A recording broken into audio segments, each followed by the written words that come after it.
Electoral bond का पैसा सिर्फ रूलिंग पार्टियों को मिलेगा, क्योंकि रूलिंग पार्टियों से ही इन कंपनियों को कुछ फायदा मिल सकता है। मनी लॉन्ड्रिंग, प्रधानमंत्री कह रहे हैं कि जिन लोगों ने भी और जिसने भी इलेक्टोरल बॉन्ड्स का विरोध किया है वो पछताएंगे। इलेक्टोरल बॉन्ड्स लाने से पहले 4 कानूनों को संशोधित किया गया, RBI act, representation of people's act, companies act और आईटी एक्ट। तो हमें जानने का अधिकार होना चाहिए कि कौन सी पार्टी किससे पैसे ले रही है, जिससे कि हम इन्फॉर्म्ड वोट कास्ट कर सकें, जान सकें कि जब हम वोट करेंगे वो पार्टी किसके लिए काम करेगी।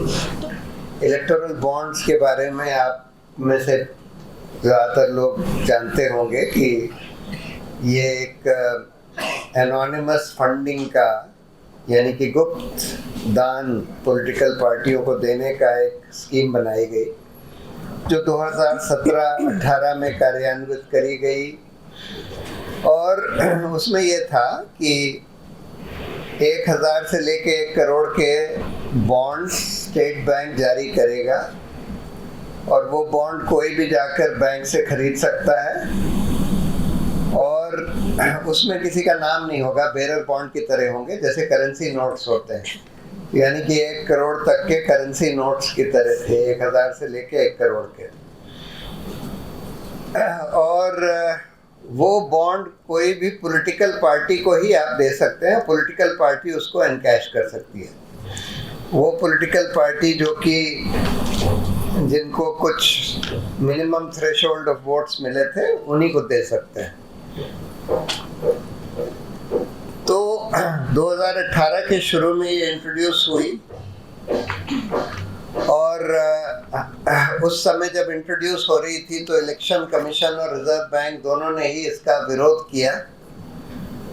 और इलेक्शन कमीशन ने तो ये बोला कि इससे जनता के जानने का अधिकार कि कौन किस पार्टी को चंदा दे रहा है, ये इसका हनन होता है। और दूसरा उन्होंने ये बोला कि इससे मनी लॉन्ड्रिंग भी होगी, क्योंकि कई बार ये बॉन्ड जो हैं ये ट्रेड किए जाएंगे, एक ने खरीदे फिर दूसरे को बेच दिए, दूसरे से कैश ले लिया, दूसरे आदमी ने जाके पॉलिटिकल पार्टी को दे दिए, वगैरह वगैरह। हम ये इसलिए ला रहे हैं एनोनिमस बॉन्ड्स, यानी कि गुप्त दान की स्कीम, क्योंकि जब खुले तौर पर कोई कंपनी किसी ऑपोजिशन पार्टी को दान देती है तो उसको ये डर लगता है कि अगर सरकार को ये पता लग गया कि हमने ऑपोजिशन को दान दिया है तो सरकार हमको प्रताड़ित कर सकती है। इस वजह से ये गुप्त रहना चाहिए, किसी को भी ना पता लगे। लेकिन ये बात झूठी थी, क्योंकि स्टेट बैंक ऑफ इंडिया ने हर बॉन्ड के ऊपर एक नंबर डाल दिया था, अल्फा न्यूमेरिक नंबर, और वो नंबर अल्ट्रावायलेट वैसे नहीं दिखता था, अल्ट्रावायलेट लाइट लगाने से दिखता था। और वो नंबर स्टेट बैंक रिकॉर्ड कर रहा था किसने किस नंबर का बॉन्ड खरीदा, और उस नंबर का बॉन्ड फिर किस पार्टी ने भुनाया। यानी कि स्टेट बैंक को तो ये पूरी जानकारी थी कि कौन किसको ये बॉन्ड के जरिए डोनेशन दे रहा है। और स्टेट बैंक क्योंकि सरकारी बैंक है तो सरकार को भी ये इंफॉर्मेशन थी। और अनडिस्क्लोज तो कोई बताने की जरूरत ही नहीं है। जैसे अभी मोदी जी कहते हैं कि अडानी अंबानी कांग्रेस पार्टी को ट्रक में बोरियों में भर भर कर नोट भेज रहे थे, काला धन भेज रहे थे, तो इसके मतलब मोदी जी ये मानते हैं कि इलेक्टोरल बॉन्ड के आने के बाद भी थ्रू आउट ये बोरियों में भर भर कर, ट्रक में भर भर कर कैश देना पॉलिटिकल पार्टियों को चलता रहा। अडानी अंबानी किसको दे रहे थे ये तो हम लोग सब समझते हैं, कौन अडानी अंबानी से कौन पैसा लेता होगा। लेकिन कि बोरियों में और ट्रकों में भर भर कर कैश कंपनियां पॉलिटिकल पार्टी को दे रही थीं और देती जा रही हैं, ये बात तो मोदी जी भी मान रहे हैं कि ये स्कीम लाने से कोई कैश वैश खत्म नहीं हुआ और कोई पाबंदी तो लगाई नहीं गई थी उस पर। इससे तो बल्कि ये हुआ कि जो पैसा कंपनियां बैंक से भी, बैंक के चैनल से देकर बॉन्ड खरीद रही थी, उसकी भी ट्रेडिंग ब्लैक में होने लगी। अच्छा, हम लोगों ने इसको 3 ग्राउंड्स पर, प्रिंसिपली 3 ग्राउंड्स पर चैलेंज किया। 2018 में ही हम लोगों ने ADR, कॉमन कॉज और फिर CPM ने भी इसको चैलेंज किया। और हम लोगों ने ये बोला कि देखिए, पहली बात तो ये सूचना के अधिकार के खिलाफ है, जो कि हमारा मौलिक अधिकार है, तो अनकॉन्स्टिट्यूशनल है।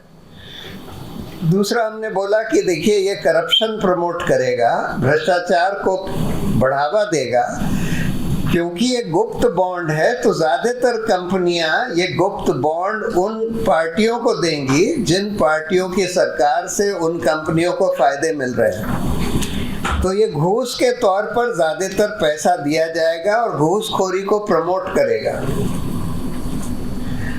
और तीसरा, हम लोगों ने ये बोला कि ये जो लेवल प्लेइंग फील्ड होती है पॉलिटिक्स में, इसको भी ये डिसरप्ट करेगा, क्योंकि इलेक्टोरल बॉन्ड का पैसा सिर्फ रूलिंग पार्टियों को मिलेगा, क्योंकि रूलिंग पार्टियों से ही इन कंपनियों को कुछ फायदा मिल सकता है, चाहे केंद्र में रूलिंग हो, चाहे राज्यों में रूलिंग हो। सुप्रीम कोर्ट ने 6 साल के बाद इसका फैसला दिया, फरवरी 2024 में,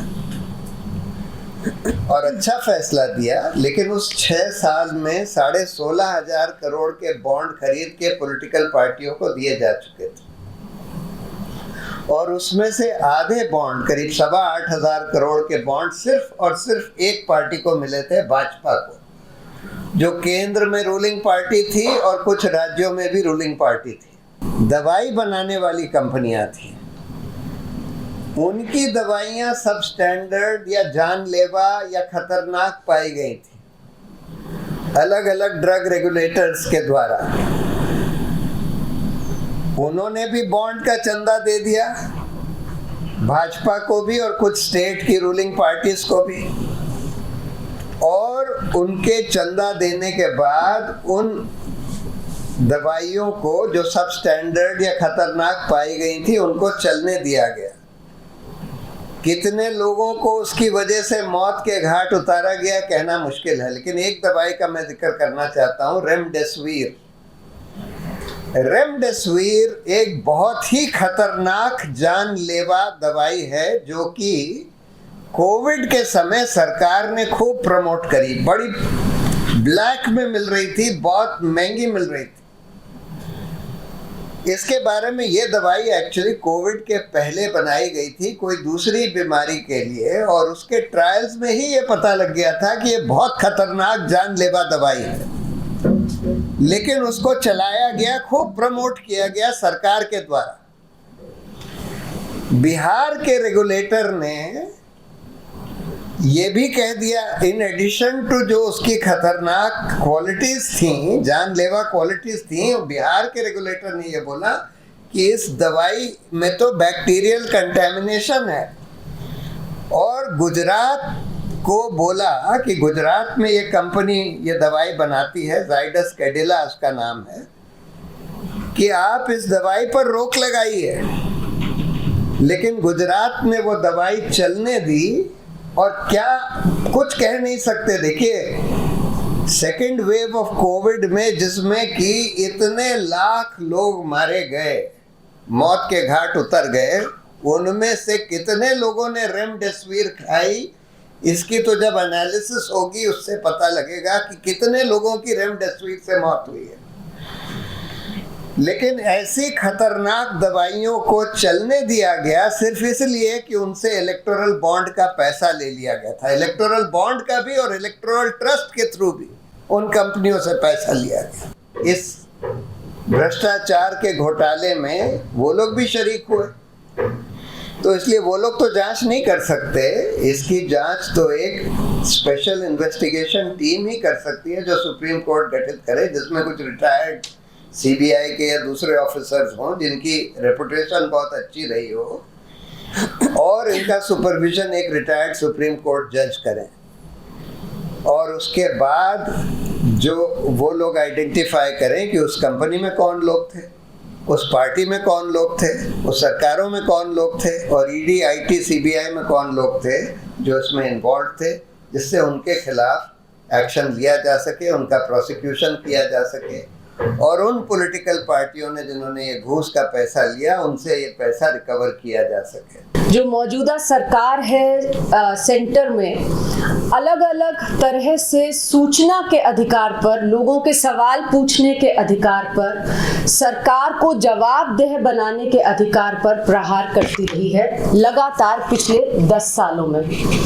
पिछले 4 साल में ही 2 बार सूचना के अधिकार कानून को संशोधित कर दिया गया है, कमजोर बना दिया गया है। और ये जो इलेक्टोरल बॉन्ड्स का इंस्ट्रूमेंट लाया गया, ये भी उसी श्रृंखला में है जिसमें पॉलिटिकल पार्टीज, जो राजनीतिक पार्टियां हैं, उन्हें जो चंदा मिलता है वो पूरी तरह से गोपनीय रहे, उसके लिए ये इलेक्टोरल बॉन्ड्स लाए गए।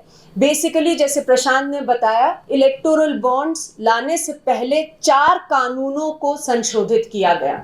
RBI act, representation of people's act, companies act और आईटी एक्ट। और इन संशोधन जो करे गए उसके तहत ये लिखा गया कि इलेक्टोरल बॉन्ड से जितना भी पैसा, अनलिमिटेड फंड्स जितना भी जाए किसी भी पॉलिटिकल पार्टी को, किसी को मालूम नहीं पड़ेगा कि कौन किस पार्टी को इलेक्टोरल बॉन्ड से चंदा दे रहे हैं। ना केवल लोगों को पता नहीं चलेगा, रेगुलेटर्स को भी पता नहीं चलेगा कि कौन किस पार्टी को इलेक्टोरल बॉन्ड से कितना चंदा दे रहा है। अब इसमें जो सुप्रीम कोर्ट की जजमेंट आई है वो मुझे लगता है कि बहुत बड़ी जीत है लोगों के सूचना के अधिकार के लिए, क्योंकि सुप्रीम कोर्ट ने बेसिकली ये लिखा है अपनी जजमेंट में कि जब बड़ी कंपनियां किसी पॉलिटिकल पार्टी को पैसे देती हैं, वो जनहित में नहीं देती, वो देती हैं अपने हित में काम कराने के लिए, अपने हित में कानून बनवाने के लिए, पॉलिसी बनाने के लिए, कॉन्ट्रैक्ट बनाने के लिए। और इसलिए जब हम जाकर वोट करते हैं तो हमें जानने का अधिकार होना चाहिए कि कौन सी पार्टी किससे पैसे ले रही है, जिससे कि हम इन्फॉर्म्ड वोट कास्ट कर सकें, जान सकें कि जब हम वोट करेंगे वो पार्टी किसके लिए काम करेगी। तो to uphold the right to cast an informed vote, supreme court ने बेसिकली ये कहा है कि जो इलेक्टोरल बॉन्ड्स हैं ये आर्टिकल 19(1)(a) को वायलेट करते हैं, गैर संवैधानिक हैं, क्योंकि अनुच्छेद 19(1)(a) जो हमें बोलने की और अभिव्यक्ति की आजादी देता है और जिसमें से सूचना का अधिकार फ्लो करता है, उसके ये विपरीत हैं और इसलिए गैर संवैधानिक है। मैंने कहा कि सुप्रीम कोर्ट ने 12 अप्रैल 2019 के बाद के सूचना रखने के लिए कहा है, तो आज भी हमारे पास पूरी सूचना इलेक्टोरल बॉन्ड्स की नहीं है। जो मार्च 2018 से लेकर 12 अप्रैल 2019 तक बॉन्ड खरीदे गए और पॉलिटिकल पार्टीज को दिए गए, 4000 से ज्यादा वो बॉन्ड्स जो थे 25% बॉन्ड्स जो हैं, 4000 करोड़ रुपए से ज्यादा के बॉन्ड्स, आज भी हमें नहीं मालूम कि वो किसने खरीदकर किस पॉलिटिकल पार्टी को दिए हैं। तो सीधी सी बात है कि अगर प्रधानमंत्री वास्तव में सोचते हैं कि ये पारदर्शिता बढ़ाने की सक्सेस स्टोरी थी, तो कुछ कारण नहीं है कि वो ये 4000 करोड़ रुपए के बॉन्ड्स की भी सूचना एसबीआई को कहकर ये हमारे बीच ना दिलवाएं। अब जब डेटा निकल के आया है जो सुप्रीम कोर्ट ने हमारे बीच रखवाया है, उसे देखकर साफ नजर आ रहा है कि ये किस तरीके का हमारे देश का शायद सबसे बड़ा घोटाला सामने आया है। और ये केवल घोटाला ऐसा नहीं है, ये ऐसा घोटाला है, इलेक्टोरल बॉन्ड्स एक ऐसी स्कीम थी जिसके जरिए से लोगों की जिंदगी और स्वास्थ्य को पूरी तरह से दांव पे लगा दिया गया पॉलिटिकल पार्टीज द्वारा पैसा इकट्ठा करने के लिए। ये जो तमाम क्विड प्रो को, किकबैक्स और भ्रष्टाचार की बात और आशंका शुरू से हमें दिख रही थी, वो आज क्लियर हो गई है इस डेटा के थ्रू। मेघा इंजीनियरिंग करके एक कंपनी है जिसने 140 करोड़ रुपए के बॉन्ड खरीदे और भारतीय जनता पार्टी को दिए। 1 महीने के अंदर अंदर मेघा इंजीनियरिंग को महाराष्ट्र की बीजेपी सरकार ने 14,000 करोड़ रुपए का कॉन्ट्रैक्ट दिया। तो मतलब 140 करोड़ रुपए के इलेक्टोरल बॉन्ड आते हैं और 1 महीने के अंदर अंदर 14,000 करोड़ रुपए की कॉन्ट्रैक्ट मेघा इंजीनियरिंग को मिल जाता है। जो भ्रष्टाचार मुक्त भारत की पूरी बात है वो हमें बोली जा रही है कि कैसे पिछले 10 साल में भ्रष्टाचार मुक्त भारत बन गया है, और अब हम देख रहे हैं कि क्या चल रहा था, क्योंकि पर्दे के पीछे कुछ और हो रहा था और पर्दे के सामने से कहा जा रहा था कि कोई भ्रष्टाचार हो ही नहीं रहा हमारे देश में। ईडी, सीबीआई और आईटी डिपार्टमेंट जहां पर रेड्स कर रहे थे और इन्वेस्टिगेशंस कर रहे थे, वो ऐसी कंपनियां निकली हैं अब जिन्होंने उसी दौरान खूब पैसा दिया है इलेक्टोरल बॉन्ड्स के जरिए से भारतीय जनता पार्टी को। अब प्रधानमंत्री कह रहे हैं कि वो कंपनीज जो हैं जिनके ऊपर रेड चल रहे थे, उन कंपनीज को अगर आप देखें डेटा में तो उन्होंने केवल 40% बीजेपी को दिया, 60% तो किसी और पार्टी को दिया। लेकिन ये गुमराह करने वाली बात है, क्योंकि 60% किसी और पार्टी को दिया, उसमें क्विड प्रो को है, उसे देखा जा सकता है। लेकिन ये 40% पैसे जो कंपनी ने बीजेपी को दिए, वो किस कारण से दिए? उसके 2 ही कारण हो सकते हैं। बीजेपी जो है वो कंट्रोल करती है ईडी, सीबीआई, आईटी डिपार्टमेंट को, कोई और पार्टी कंट्रोल नहीं करती। तो ये एक बड़ा सवाल उठ रहा है इस डेटा में से। और अगर हम देखें तो एक्सटॉर्शन के जो पूरा मुद्दा है वो कहीं आज जब हम कहते हैं कि लोकतंत्र खतरे में है, उससे बहुत गहरी तरीके से जुड़ा है। आज देश के 2 मुख्यमंत्री स्टेट्स के हमारे देश में जेल में हैं। अभी अरविंद केजरीवाल को कल बेल दी गई है और झारखंड के मुख्यमंत्री अभी भी जेल में हैं। अब ऐसे में अगर हम इलेक्टोरल बॉन्ड का डेटा देखते हैं तो एक कंपनी है औरोबिंदो फार्मा, जिसने पैसे दिए हैं भारतीय जनता पार्टी को। औरोबिंदो फार्मा का जो ओनर है शरद चंद्र रेड्डी, वो मेन सस्पेक्ट थे दिल्ली के लिकर पॉलिसी स्कैम में। उन्हें अरेस्ट किया गया 10 नवंबर 2022 को। 5 दिन के अंदर अंदर उनकी कंपनी ने, औरोबिंदो फार्मा ने 5 करोड़ रुपए इलेक्टोरल बॉन्ड्स के जरिए से भारतीय जनता पार्टी को दिए और मई 2023 में उन्हें बेल मिल जाती है। और बेल उन्हें मिलती है मेडिकल ग्राउंड्स पे, क्योंकि वो कहते हैं कि मेरी लोअर बैक में पेन है। और बेल जब मिलती है, ईडी बेल को अपोज नहीं करता। मनी लॉन्ड्रिंग, प्रधानमंत्री कह रहे हैं कि जिन लोगों ने भी और जिसने भी इलेक्टोरल बॉन्ड्स का विरोध किया है वो पछताएंगे, दे विल रिग्रेट इट। और वो इसलिए कह रहे हैं कि पछताएंगे क्योंकि ये तो काले धन को समाप्त करने की स्कीम थी। लेकिन अगर आप डेटा को देखें, इसमें साफ नजर आ रहा है कि किस तरीके से मनी लॉन्ड्रिंग का पूरा तरीका, पूरा दरवाजा खुला हुआ था। 33 ऐसी कंपनियां हैं जिनके 7 साल का नेट एग्रीगेट लॉसेस जो हैं वो 1 लाख करोड़ से ज्यादा के हैं। और उन कंपनियों ने 575 करोड़ के इलेक्टोरल बॉन्ड खरीद कर दिए और उसमें से 75% इलेक्टोरल बॉन्ड बीजेपी को गए। जो 3 साल पहले स्थापित नहीं हुई हो वो पॉलिटिकल पार्टी को पैसा नहीं दे सकती। लेकिन अगर आप इलेक्टोरल बॉन्ड्स का डेटा देखें तो कम से कम ऐसी 20 कंपनियां हैं जो 2 महीने पहले, 3 महीने पहले सेटअप हुई, 6 महीने पहले सेटअप हुई और उन्होंने 100 करोड़ रुपए से ज्यादा इलेक्टोरल बॉन्ड्स के जरिए से दिया है। सुप्रीम कोर्ट के अंडर एक एसआईटी का गठन हो जिसके तहत इसकी इन्वेस्टिगेशन हो और वही डिमांड लेकर कॉमन कॉज और centre for public interest litigation अब वापस सुप्रीम कोर्ट गए हैं, जिसमें प्रशांत लॉयर हैं, और डिमांड की गई है। और ये जो पूरी बातें आज हम सुन रहे हैं कि किस तरीके से निर्मला सीतारमण जी ने बोला है कि अगर वापस आए 3rd टर्म में तो हम इलेक्टोरल बॉन्ड्स को फिर किसी ना किसी रूप में लेकर आएंगे। तो ये बहुत ज़रूरी है कि इस ऐसे स्कैम्स के अंदर पूरी इन्वेस्टिगेशन हो, क्योंकि इनका लोकतंत्र में कोई जगह नहीं हो सकती इस तरीके की इंस्ट्रूमेंट की।